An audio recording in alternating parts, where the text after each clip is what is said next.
রহমান ইবনে আউফ রাদিয়াল্লাহু আনহু, হযরত আব্দুর রহমান ইবনে আউফের হাদিসটাই শোনাচ্ছি, হাদিস নম্বর 4045, হাদিস নম্বর 4045, বর্ণনাকারী হযরত আব্দুর রহমান ইবনে আউফ।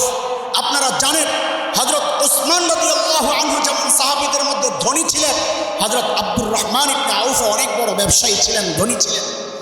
হযরত আব্দুর রহমান ইবনে আউফ রোজা রাখছেন। কি রাখছেন? বলে উতিয়া বিতআব, রোজা অবস্থায় খানা হাজির। মানে এটা কোন খানা? ইফতার। বলে ইফতার সামনে।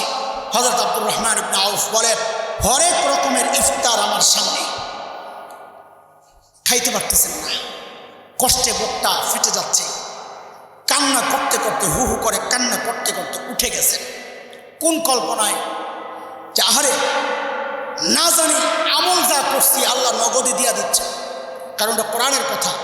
মান কানা ইউরিদুল আজিলাতা আজ্জালনা লাহু ফিহা মা নাশাউ লিমান নুরিদ, সূরা ইসরা আয়াত 18। না জানি আল্লাহ নগদ দিয়া দিচ্ছে। কান্দেন আর বলেন আল্লাহর নবীর কিছু সাহাবী ছিলেন, তারা দুনিয়ায় ভোগ করেন নাই, আখিরাতের জন্য রেখে দিয়েছেন। দুইজন সাহাবীর নাম আসছে, হযরত হামজা আর হযরত মুসআব ইবনে উমাইরের কথা।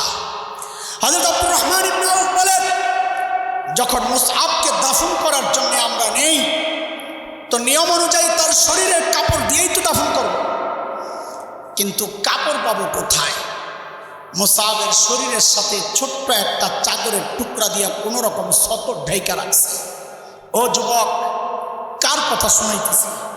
হিরো অফ মক্কার কথা শোনাইতেছি, ফাতা অফ মক্কার কথা শোনাইতেছি, মক্কার সবচাইতে সুদর্শন ফ্যাশনেবল স্টাইলিশ পুরুষ যুবকের কথা শোনাচ্ছে তোমাদেরকে।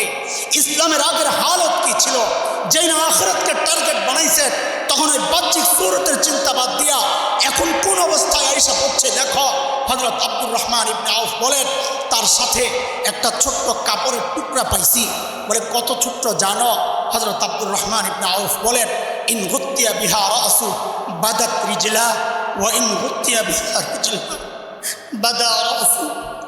বলে যখন মুসআবের মাথাটা ঢাকতে যাই তো মুসআবের পাওটা খালি হয়ে যায়, যখন পাটা ঢাকি তো মাথাটা খালি।